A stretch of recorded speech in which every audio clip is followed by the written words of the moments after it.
Ayun mga kabady, no? Welcome back ulit sa aking YouTube channel. At pakinggan natin yung naging pahayag ni Kuya Miel sa nangyari kanina na hindi natin inakala at hindi natin inasahan. At may konting clarification lang tayo dito mga kabady. Kaya huwag na nating patagalin. Tara, let's go!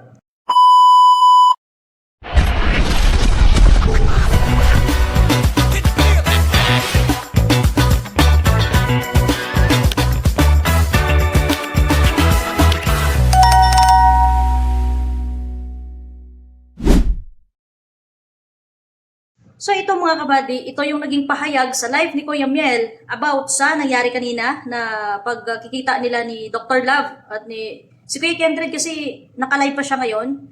So kinuha ko muna tong konting clip dito kay Kuya Miel para i-share sa inyo kung ano yung nangyayari at bigyan natin ng opinion at reaction ito mga kabady. So ito yung naging live kanina ni Kuya Miel. Paglapit ko, sabi ko, kamusta ka na? Sabi ko, kamusta ka na? Sabi niya, hindi ako nakikipag-away po. Sabi niya, hindi ako nakikipag-away. Kinakamusta ko lang. Yan. Yan, hindi naman po. Hindi naman po. Kumustahan lang. Di ba? Layo pa lang ako eh. Nakagano kasi eh. Di ba? So yun mga kabady, no? Pagkakasabi ni Kuya Mel, nagkamustahan lang naman. Pero ito kasing ginawa ni Dr. Love, hindi naman pala, ano tawag dito?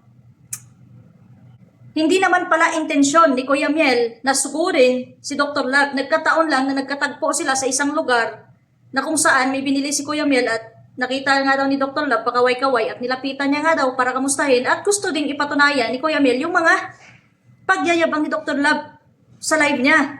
Yung mga paghahamon niya. Yan yung sinasabi mga kabady na yung kayabangan at katapangan ilagay natin sa lugar. Kasi hindi lahat na tinatapangan natin at niyayabangan natin hindi sila kakagat. Tama lang kung ano yung ginawa ni Kuya Miel, nalapitan si Dr. Love at kamustahin. Pero, yung sagot lang sa kanya ni Dr. Love, hindi daw siya makikipag-away o ayaw niya daw ng gulo. Eh bakit ka naghahamon sa social media?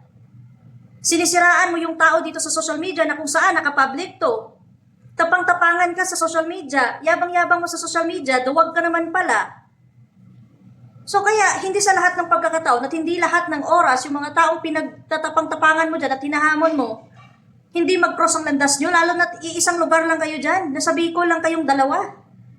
Puro kasi yabang dok eh. Di ba? Continue natin mga kabady.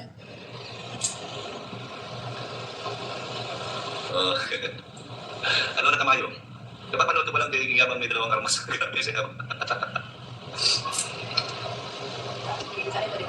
Open Fitness. Yan. Shout out po sa lahat. Yan, 305 live viewers. Mr. Wang Life, Kuya Mel, di na tuloy. Binsky, siguro ni Master Kimbo ito mataas yun. Yan. Portok lang, portok. Kawalis to. Diba? Ayan. Alam niyo kasi, ako wala naman ako sinasabi. Nasasampalin kita, bababasagin ko yung muso mo, wala naman ako sinasabi. Nasisikwatin kita na pagdadapay kita sa kalsada, wala akong sinasabi ganyan. Ayan, kung sabi ko, gawin mo, kung kaya mo.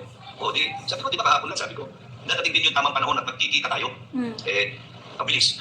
Kanina agad. O, sinabi ko lang. O, ngayon, nandito na ako. Kala ko masasampalin mo ako. O, nagpapasampal ako. Oo. Nagpapasampal ako. Eh, wala naman, hindi daw siya nakikipag-away. Content lang daw yun. Ay? Content lang daw yun. Ay, hindi mo masasabi na content lang yung Dr. Love kasi nakapublic yan eh. Social media yan, maraming makakapanood dyan. Ngayon, para sa'yo, content lang, yung mga taong nanonood sa'yo dyan na hindi kilala si Kuya Miel, sirang-sira yung dignidad at pagkatao ng tao, lalo na't sasabihan mo magnanakaw.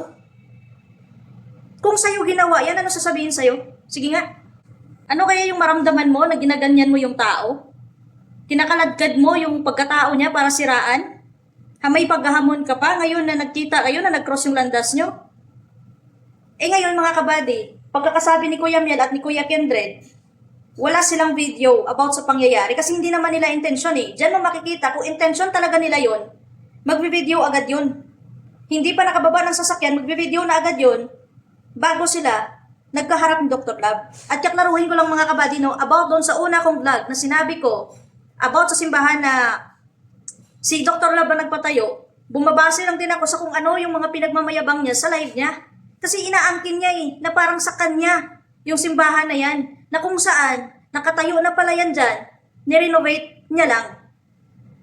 So, hindi niyo ako masisisi kung bakit ko nasasabi na pagmamay-ari niya yan, kasi yan yung kiniklaim niya. Porket siya yung nagpaparenovate. Tingnan niyo, basihan niyo yung ginawa niya kay Beyonce. Kung paano niya i-claim at angkinin si Beyonce sa Kalingap, na kung saan, siya ang nakipaglapit kay Kalingap Rab para matulungan sila Beyonce. Ngayon, na ganito yung nangyari, kiniklaim niya na kung hindi dahil sa kanya, walang Beyonce sa Kalingap. So ano yung iisipin natin dyan, di ba? Mapag-angkin siya. Ngayon pa kaya sa simbahan, nabukang bibig niya, na hinihingian niya na namamalimuso dyan sa mga viewers niya. Para may pangtustos dyan sa pang-renovate ng ano. So ano yung pinapakita niya? Pinapakita niya lang na parang inaangkin niya na ang simbahan kung saan na nakatayo na dyan, na nagre-renovate na lang siya. So ngayon, dahil sa pang-aangkin niya na yan, wala naman tayong ambag doon. Kaya sabihin na lang natin na, credit na lang natin lahat sa kanya. Sasabihin na lang natin na, simbahan niya. Ganun lang kadali yun. Bakit pa tayo makipag-argumento sa kanya na hindi naman sa'yo yan, ganito, ganyan, kung para sa kanya yan kasi siya yung gumagastos ngayon. Kaya i-credit na lang natin sa kanya yun, mga kabady.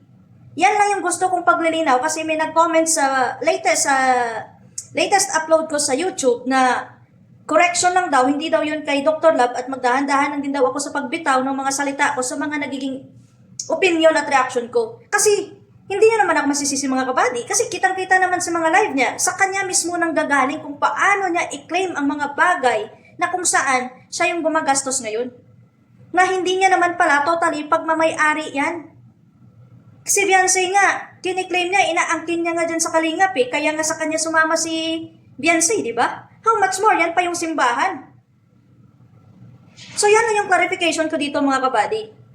Magalit man kayo sa akin, ma-disappoint man kayo sa akin sa mga bitawan ko, hindi ako nagbibitaw dito kung hindi ko mismo naririnig at napapanood mismo yung nanggagaling dyan kay Dr. Love sa sobrang niyang kayabangan.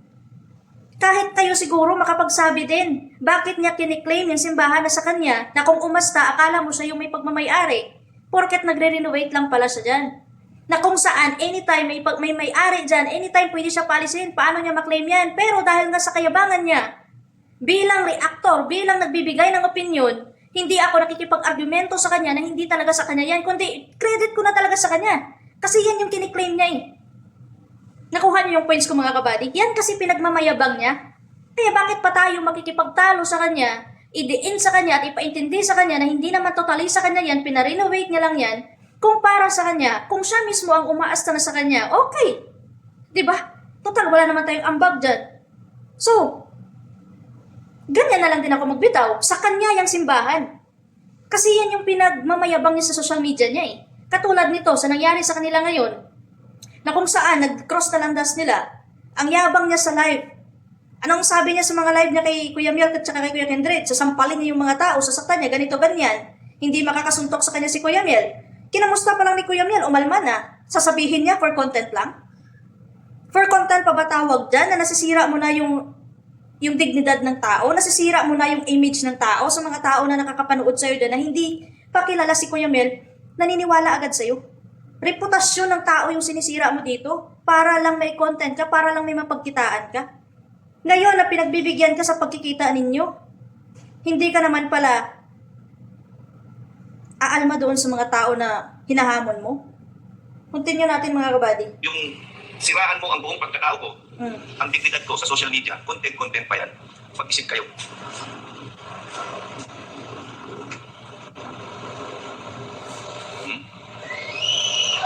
Nakakul lang ako kasi sumasagot lang ako. Hindi ako yung nagkakamot, sumasagot lang ako. Pinaramdam ko lang na marunong akong sumagot, hindi sa social media. Diba? Sumasagot din ako. Diba? Mariani de Rosario, Kuya Mel, ayaw talaga nila na matahimik na buhay. Bakit I love din nila si Lidit. Katatapos pa ang bus, sabi ni Kalina Prad, hindi na pang team si Lidit. Diba? Para sila.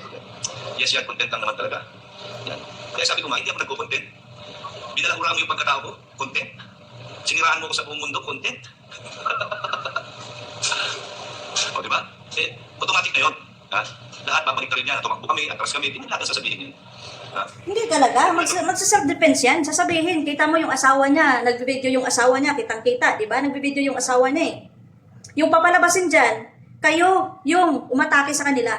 Kayo ang nagpasimuno. Hindi yan, aamin na. Kasi sila may hawak, kayo wala. Yan lang yung ano niya, yan lang yung alas niya, yung bunganga niya, at saka yung yabang niya. Madali lang sabihin na sila, yung inano niyo doon, sinugod niyo doon. Hindi ako nagkamali sa una kong video kanina na lalabas dyan, kayo yung nagsugod. Kasi yung nakikita sa background doon, simbahan na kung saan siya yung nagpapagawa. At mabuti na nga lang kamo, nasa gitna kayo ng kalsada at sa tabing kalsada din kayo nangyari yun. Hindi sa loob mismo ng simbahan or hindi mismo nangyari sa loob ng bahay nila para masabi nilang trespassing yan. Public yan eh. So ngayon, ang mahirap lang dyan kay Dr. Lab, bunganga niya lang ang meron. Ngayon, nakapanood ako sa live ni Kuya Kendred, habang naka-live siya ngayon, bago ko to gawin tong content na to, siya pala ang sinigawan ni Dr. Lab. So ngayon, syempre, ikaw sinisigawan ka, alangan man hindi ka mag-ano, kasi matagal na siyang naghahamon sa social media, kailangan nang harapin. Pero nung hinarap siya, nung ginawa niya, may bit-bit siyang 2x2, may bit-bit siyang arnes. So, ibig sabihin, gusto niya ng gulo. Gusto niya nang magkasagupaan kayo. Pero, doon sa latest na upload ko, ang sinabi ko lang doon, nagpayo lang ako, bilang isang kaibigan, bilang isang taga-suporta din nila, na wag nila ilagay yung batas sa kamay nila. Kasi kahit sila yung binabastos, sila yung sinisiraan, sila yung kinakaladkad dito at sinisira ang dignidad at reputasyon nila, kapag nangyari na sinaktan nila physical si Dr. Lab, sila pa ang mananagot dito. Yan lang yung point ko doon sa latest vlog ko, na wag nilang ilagay yung batas sa kamay nila. Kasi pag yan nangyari, pipirahan na sila ni Dr. Lab, magbabayad sila sa damage ng physics sa kung ano man yung mangyari kay Dr. Lab, sila pa yung mabaliktad na makakasuhan. Pero buti na lang kamo na hindi sila umabot sa sitwasyon ng ganon.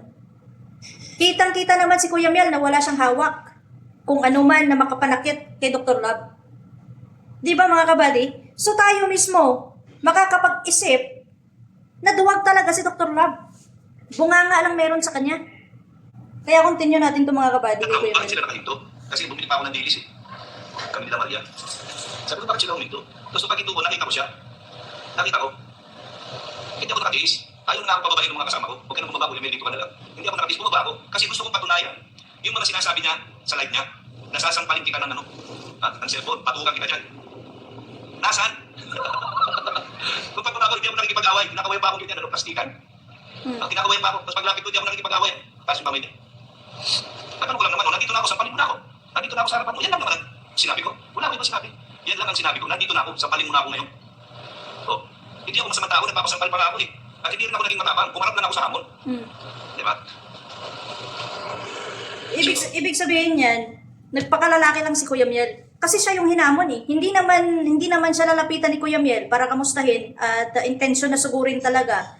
Kundi gusto niya lang patunayan kung ano yung hinahamon ni Dr. Lab sa kanya. Isang malaking leksyon na yan kay Dr. Lab sa mga paghahamon niya dito sa social media. Pinalaga na siya ng hinahamon niya. Tapos ngayon, maghuhugas kamay siya. Panigurado, magla-live yan. Nagla-live na yan niya siguro. Tapos pinapalabas, sila yung sinugod, sila yung inunahan. Porket sila may hawak na video. Pero sigurado, yung video, ikakat na yun. Or hindi, yung naka-video nga sila, hindi man nila ikakat, pero hindi pa sa simula ng galing kung paano sila nag-umpisa talaga sa pagkikita nila.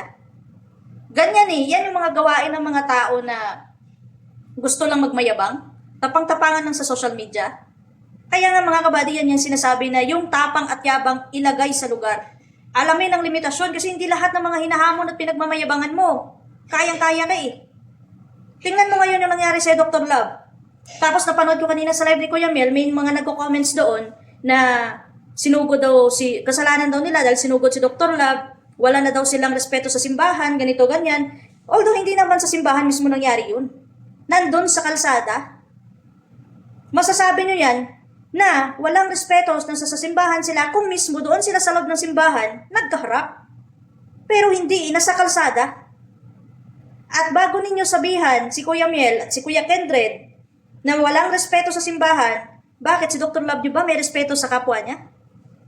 May respeto ba siya sa sarili niya? Malaking sampal yan kay Dr. Love. Sa puro kayabangan niya, tapos sasabihin niya ngayon for content lang? For content na sinisira mo yung dignidad at pagkatao ng tao dito sa social media? How much more kung yung mga hinahamon niya mas gago pa sa kanya? At kahit wala ng tanong-tanong, inupakan na agad siya, ano yung mapapala niya? Sige nga, panigurado. Hindi lang pasa, kundi bugbog sarado pa. Baka gagapang na lang yan pauwi kapag nakakita pa siya ng mas katapat niya na wala pang respeto sa sarili. Kayabangan lang yung pinapairal ni Dr. Love dyan. Kaya nga, yung mga nakakapanood noong latest vlog ko, sana nagigets niyo yung point ko. Hindi ko yon binibitawan para magdagdag ng kung ano man yung pangyayari doon. Yung point ko lang doon, na wag sana nilang ilagay yung batas sa kamay nila, na kung saan pwede silang baliktarin at sila pa ang managot at may tendency pa na sila pa yung makulong. Yan ay ang ayaw nating mangyari kay Kuya Kendred at kay Kuya Miel, lalo na sa mga kalingap community dyan. Tayo, concern lang din tayo sa kanila. So ngayon, malaking leksyon na yan kay Dr. Love at sana mabawas-bawasan yung kayabangan at katapangan niya dito sa social media para maghamon. Hamon kasi ng hamon. Yabang ng yabang. Pag nandyan sa harap niya, para namang aso na hindi nakakain ng isang linggo. Asahan ninyo, magla-live yan. Babaliktarin niya yan at dududugtungan niya yan kung ano yung katotohanan. Yung mali lang dito talaga, hindi nag-take ng video si Kuya Miel, simula ng pagbaba niya, tsaka si Kuya Kendred sa mga pangyayari. Pero, yung point din ni Kuya Kendred at Kuya Miel is hindi nila intensyon yung mangyari na yun. Para gawing content, para gawin pang ano. Pero sana, kahit papaano, may nag-secret ng pag-video simula umpisa kasi magiging isang malaking ebidensya din yan kung sakali. Ngayon, sila na Dr. Love, yung asawa niya nag-video sa mga pangyayari na magagamit nila yan pang ebidensya. Ngayon, balita ko daw, ano na daw si Dr. Love nagpa-blatter na daw. Siya pa yung may gana at lakas ng loob magpa-blatter. Pag ito, pinasuhan to ni Kuya Miel at ni Kuya Kendred, mas lalong madagdagan pa yung kaso niya kay Kuya Val. Iba rin yung kaso ni Kuya Val sa magiging makaso ni Kuya Miel at ni Kuya Kendred. Kaya so, yun lang mga kabadino, yan na yung naging reaksyon natin dyan sa mga pangyayari. At salamat na lang din na na-control pa ni Kuya Miel at ni Kuya Kendred na hindi makapagpanakit sa mga taong nandoon nung time na yon na kahit sa ganong sitwasyon.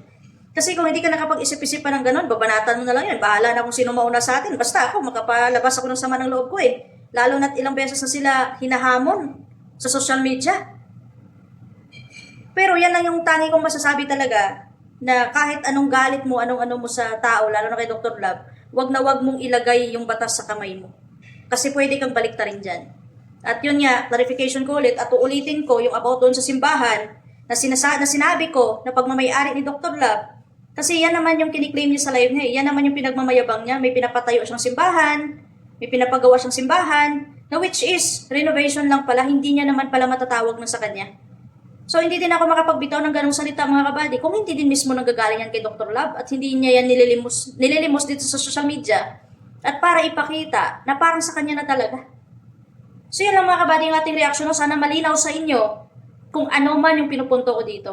So yun lang mga kabady, salamat sa mga concern nyo dyan. Salamat sa mga pag-intindi, sa mga nakaintindi sa kung ano yung pinupunto ko sa content ko. At mag-ingat kayong lahat mga kabady. At God bless at God be the glory sa ating lahat. Bye.